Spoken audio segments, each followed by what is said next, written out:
அம்மா வீட்டில் 36 வீக்ஸில் என்னோட ரொட்டீன் எப்படி இருக்குன்னு பார்க்கலாமா? ஆதிரன் வந்து என்ன சாப்பிட்டுட்ருக்கான்னா கொழிஞ்சி பழம் தான் சாப்பிட்டுட்ருக்கான். ஆல்ரெடி அவனுக்கு கோல்டு இருக்குது. பட் இருந்தாலுமே நான் விட்டமின் சி ஃப்ரூட்ஸ் வந்து எப்போயுமே அவனுக்கு கொடுத்துட்டு தான் இருப்பேன்.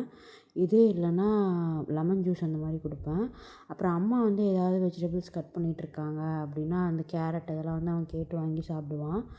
மார்னிங் வந்து நாங்கள் தோசை தான் சாப்பிட்ருந்தோம். ஆஃப்டர்நூனுக்கு வந்து கீரை குழம்பும் கேரட் பீன்ஸு உருளைக்கிழங்கு இதெல்லாம் போட்டு பொரியல் செஞ்சுட்ருந்தாங்க. அம்மா வீட்டுக்கு வந்தாலே ஒரு ஸ்பெஷல் என்னென்னா டைமுக்கு சாப்பாடு இருக்கும். மார்னிங் வந்து நான் எதுவுமே பெருசாக சாப்பிடல. ஒரே ஒரு வாழைப்பழம் தான் சாப்பிட்டேன். அதுவே எனக்கு வந்து ஒரு 2 ஹார்ஸுக்கு பசிக்காத மாதிரி இருந்துச்சு. ஆதிரனை சாப்பிட வச்சுட்டு அவன் திருப்பி தூங்குற வரைக்கும் அவனை சமாளிக்கணும்னா ஏதோ ஒரு வீடியோ கண்டிப்பாக போடணும். அப்புறம் ஆதிரனை தூங்க வச்சுட்டு எனக்குமே பசிச்சிருச்சு. அதனால சாப்பாடு குழம்பு அப்புறம் அந்த சொன்ன பொரியல் தான் வந்து மத்தியானம் சாப்பிட்ருந்தேன். எங்கள் வீட்டில் அரிசி வந்து இந்த கைக்குத்தல் அரிசி மாதிரி வாங்குவாங்க.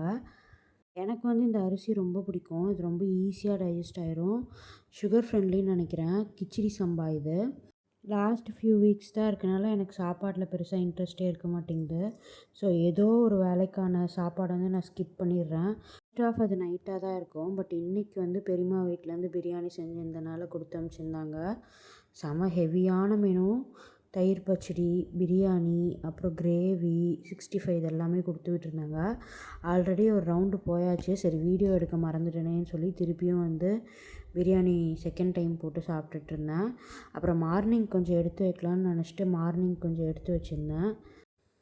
ஆனால் நைட்டு சாப்பிட்டதே எனக்கு பெருசாக டைஜஸ்ட் ஆகாத மாதிரி இருந்ததுனால மார்னிங் வந்து நான் அதை சாப்பிடவே இல்லை. பட் 65யும் பிரியாணியும் வந்து சூப்பராக இருந்தது. இந்த ப்ரெக்னன்சியில் ஏன் எனக்கு டைஜஷன் வந்து இவ்வளோ இஷ்யூவாக இருக்குதுன்னு எனக்கு தெரில. பட் ஃபஸ்ட்டு ப்ரெக்னன்சியில் வந்து எந்த சாப்பாடுனாலும் வச்சு வெளுன்னு வெளுப்பேன். ஒரு 3 மந்த்ஸ் ஒன்ஸ் 4 மந்த்ஸ் ஒன்ஸ் வந்து அப்சல்யூட் பார்பிக்யூ அடிக்கடி போவோம், நல்லா சாப்பிடுவோம். அப்சல்யூட் பார்பிக்யூ சாப்பாடே செரிக்குதுன்னா அப்போ பார்த்துக்கோங்க. Meet you in next video. Bye.